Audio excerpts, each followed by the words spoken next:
हार की जीत।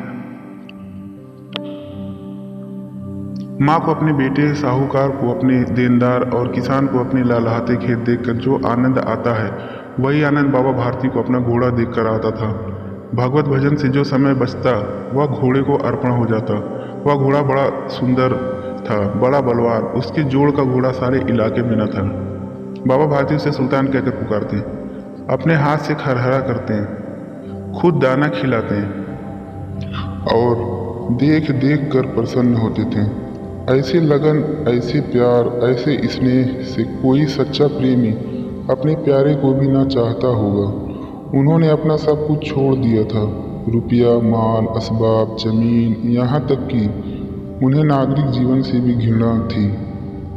अब गांव से बाहर एक छोटे से मंदिर में रहते और भगवान का भजन करते थे, परंतु सुल्तान से बिछुड़ने की वेदना उनके लिए असह्य थी। मैं इसके बिना नहीं रह सकूंगा, उन्हें ऐसी भ्रांति सी हो गई थी। वे उसकी चाल पर लट्टू थे। कहते ऐसे चलता है जैसे मोर घनघटा को देखकर नाच रहा हो। गांव के लोग इस प्रेम को देखकर चकित थे। कभी कभी कनखियों से इशारे भी करते थे, परंतु बाबा भारती को इसकी परवाह न थी। जब तक संध्या समय सुल्तान पर चढ़कर 8-10 मील का चक्कर न लगा लेते, उन्हें चैन न आता। खड़क सिंह उस इलाके का प्रसिद्ध डाकू था। लोग उसका नाम सुनकर कांपते थे। होते होते सुल्तान की कीर्ति उसके कानों तक भी पहुंची। उसका हृदय उसे देखने के लिए अधीर हो उठा। वह एक दिन दोपहर के समय बाबा भारती के पास पहुंचा और नमस्कार करके बैठ गया। बाबा भारती ने पूछा, खड़क सिंह क्या हाल है? खड़क सिंह ने सिर झुकाकर उत्तर दिया, आपकी दया है। बाबा ने कहा, इधर कैसे आना हुआ? खड़क सिंह बोला, सुल्तान की चाह खींच लाई। मैंने बड़ी प्रशंसा सुनी है, कहते हैं देखने में भी बहुत सुंदर है। बहुत दिनों से अभिलाषा थी, आज उपस्थित हो सका हूँ। बाबा बोले, क्या कहना? जो उसे एक बार देख लेता है उसके हृदय पर उसकी छवि अंकित हो जाती है। बाबा और खड़क सिंह दोनों अस्तबल में पहुंचे। बाबा ने घोड़ा दिखाया घमंड से। खड़क सिंह ने घोड़ा देखा आश्चर्य से। उसने सैकड़ों घोड़े देखे थे, परंतु ऐसा बांका घोड़ा उसकी आंखों से कभी ना गुजरा था। सोचने लगा, भाग्य की बात है, ऐसा घोड़ा खड़क सिंह के पास होना चाहिए था। इस साधु को ऐसी चीजों से क्या लाभ? कुछ देर तक आश्चर्य से चुपचाप खड़ा रहा। इसके पश्चात हृदय में हलचल होने लगी। बालकों की सी अधीरता से बोला, परंतु बाबा जी, इसकी चाल ना देखी तो क्या देखी? बाबा जी भी मनुष्य ही थे। अपनी वस्तु की प्रशंसा दूसरे के मुख से सुनने के लिए उनका हृदय अधीर हो गया। घोड़े को खोलकर बाहर लाए और उसकी पीठ पर हाथ फेरने लगे। एकाएक उचक कर सवार हो गए। घोड़ा वायु वेग से उड़ने लगा। उसकी चाल देखकर, उसकी गति देखकर खड़क सिंह के हृदय पर सांप लौट गया। वह डाकू था और जो वस्तु उसे पसंद आ जाए उस पर अपना अधिकार समझता था। उसके पास बाहुबल था और आदमी भी। जाते जाते उसने कहा, बाबा जी, मैं यह घोड़ा आपके पास ना रहने दूंगा। बाबा भारती डर गए। अब उन्हें रात को नींद न आती थी। सारी रात अस्तबल की रखवाली में कटने लगी। प्रतिक्षण खड़क सिंह का भय लगा रहता, परंतु कई मास बीत गए और वह ना आया। यहाँ तक कि बाबा भारती भी कुछ लापरवाह हो गए और इस भय को स्वप्न के भय की नाई मिथ्या समझने लगे। संध्या का समय था। बाबा भारती सुल्तान की पीठ पर सवार होकर घूमने जा रहे थे। इस समय उनकी आंखों में चमक थी, मुख पर प्रसन्नता। कभी घोड़े के शरीर को देखते, कभी उसके रंग को, और मन में फूले न समाते थे। सासा एक ओर से आवाज आई, ओ बाबा, इस कंगले की सुनते जाना। आवाज में करुणा थी। बाबा ने घोड़े को रोक लिया। देखा एक अपाहिज वृक्ष की छाया में पड़ा कराह रहा था। बोले, क्यों, तुम्हें क्या कष्ट है? अपाहिज ने हाथ जोड़कर कहा, बाबा मैं दुखियारा हूँ, मुझ पर दया करो। रामावाला यहाँ से 3 मील है, मुझे वहाँ जाना है। घोड़े पर चढ़ा लो, परमात्मा भला करेगा। बाबा भारती बोले, वहाँ तुम्हारा कौन है? दुर्गा दत्त वैद्य का नाम आपने सुना होगा, मैं उनका सौतेला भाई हूँ।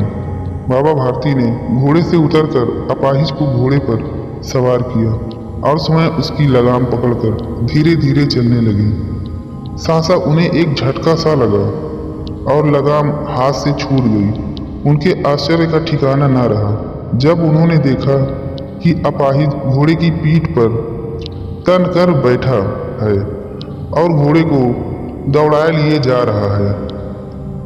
उनके मुख से भय, विस्मय और निराशा से मिली हुई चीख निकल गई। वह अपाहिज डाकू खड़क सिंह था। बाबा भारती कुछ देर तक चुप रहे और कुछ समय पश्चात कुछ निश्चय करके पूरे बल से चिल्ला कर बोले, जरा ठहर जाओ। खड़क सिंह ने यह आवाज सुनकर घोड़ा रोक लिया और उसकी गर्दन पर प्यार से हाथ फेरते हुए कहा, बाबा जी यह घोड़ा अब ना दूंगा, परंतु एक बात सुनते जाओ। खड़क सिंह ठहर गया। बाबा भारती ने निकट जाकर उसकी ओर ऐसी आंखों से देखा जैसे बकरा कसाई की ओर देखता है और कहा, यह घोड़ा तुम्हारा हो चुका है, मैं तुमसे इसे वापस करने के लिए ना कहूँगा, परंतु खड़क सिंह केवल एक प्रार्थना करता हूँ, इसे आप स्वीकार ना करना, नहीं तो मेरा दिल टूट जाएगा। खड़क सिंह बोला, बाबा जी आज्ञा कीजिए, मैं आपका दास हूँ, केवल यह घोड़ा ना दूंगा। अब घोड़े का नाम ना लो, मैं तुमसे इसे विषय में कुछ ना कहूँगा। मेरी प्रार्थना केवल यह है कि इस घटना को किसी के सामने प्रकट ना करना। खड़क सिंह का मुंह आश्चर्य से खुला रह गया। उसका विचार था कि उसे घोड़े को लेकर यहाँ से भागना पड़ेगा, परंतु बाबा भारती ने स्वयं उसे कहा कि इस घटना को किसी के सामने प्रकट ना करना, इससे क्या प्रयोजन सिद्ध हो सकता है। खड़क सिंह ने बहुत सोचा, बहुत सिर मारा, परंतु कुछ समझ ना सका। हार कर उसने अपनी आंखों बाबा भारती के मुख पर गड़ा दी और पूछा, बाबा जी इसमें आपको क्या डर है? यह सुनकर बाबा भारती ने उत्तर दिया, लोगों को यदि इस घटना का पता लग गया तो वो किसी गरीब पर विश्वास ना करेंगे। यह कहते कहते उन्होंने सुल्तान की ओर से इस तरह मुंह मोड़ लिया जैसे उनका उससे कभी कोई संबंध ही ना रहा हो। बाबा भारती चले गए, परंतु उनके शब्द खड़क सिंह के कानों में उसी प्रकार गूंज रहे थे। सोचता था, कैसे ऊंचे विचार हैं, कैसा पवित्र भाव है। उन्हें इस घोड़े से प्रेम था। इसे देखकर उनका मुख फूल की नाई खिल जाता था। कहते थे, इसके बिना मैं रह ना सकूंगा। इसकी रखवाली में वे कई रात सोए नहीं, भजन भक्ति ना कर रखवाली करते रहे, परंतु आज उनके मुख पर दुख की रेखा तक दिखाई न पड़ती थी।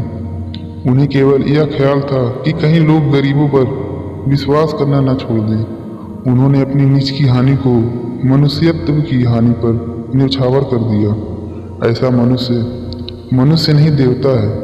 रात्रि के अंधकार में खड़क सिंह बाबा भारती के मंदिर पहुंचा। चारों ओर सन्नाटा था।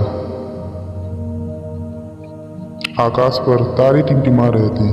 थोड़ी दूर पर गांव के कुत्ते भौंक रहे थे। मंदिर के अंदर कोई शब्द सुनाई ना देता था। खड़क सिंह सुल्तान की बाग पकड़े हुए था। वह धीरे धीरे अस्तबल के फाटक पर पहुंचा। फाटक किसी वियोगी की आंखों की तरह चौपट खुला था। किसी समय वहां बाबा भारती स्वयं लाठी लेकर पहरा देते थे। परंतु आज उन्हें किसी चोरी, किसी डाके का भय न था। हानि ने उन्हें हानि की तरफ से बेपरवाह कर दिया था। खड़क सिंह ने आगे बढ़कर सुल्तान को उसके स्थान पर बांध दिया और बाहर निकलकर सावधानी से फाटक बंद कर दिया। इस समय उसकी आंखों में नेकी के आंसू थे। अंधकार में रात्रि ने तीसरा पहर समाप्त किया और चौथा पहर आरंभ होते ही बाबा भारती ने अपनी कुटिया से बाहर निकल ठंडे जल से स्नान किया। उसके पश्चात इस प्रकार जैसे कोई स्वप्न में चल रहा हो, उनके पांव अस्तबल की ओर मुड़े, परंतु फाटक पर पहुंचकर उनको अपनी भूल प्रतीत हुई। साथ ही घोर निराशा ने पांवों को मन भर का पानी बना दिया। वे वहीं रुक गए। घोड़े ने अपने स्वामी के पांव की चाप को पहचान लिया और जोर से हिनहिनाया। अब बाबा भारती दौड़ते हुए अंदर घुसे और अपने घोड़े के गले से लिपटकर इस प्रकार रोने लगे जैसे बिछड़ा हुआ पिता चिरकाल के पश्चात पुत्र से मिलकर रोता है। बार बार उसकी पीठ पर हाथ फेरते, बार बार उसके मुंह पर थपकियां देते और कहते थे, अब कोई गरीबों की सहायता से मुंह न मोड़ेगा। थोड़ी देर बाद जब वह अस्तबल से बाहर निकले तो उनकी आंखों से आंसू बह रहे थे। ये आंसू उसी भूमि पर ठीक उसी जगह गिर रहे थे जहां बाहर खड़ा होने के पश्चात खड़क सिंह रोया था।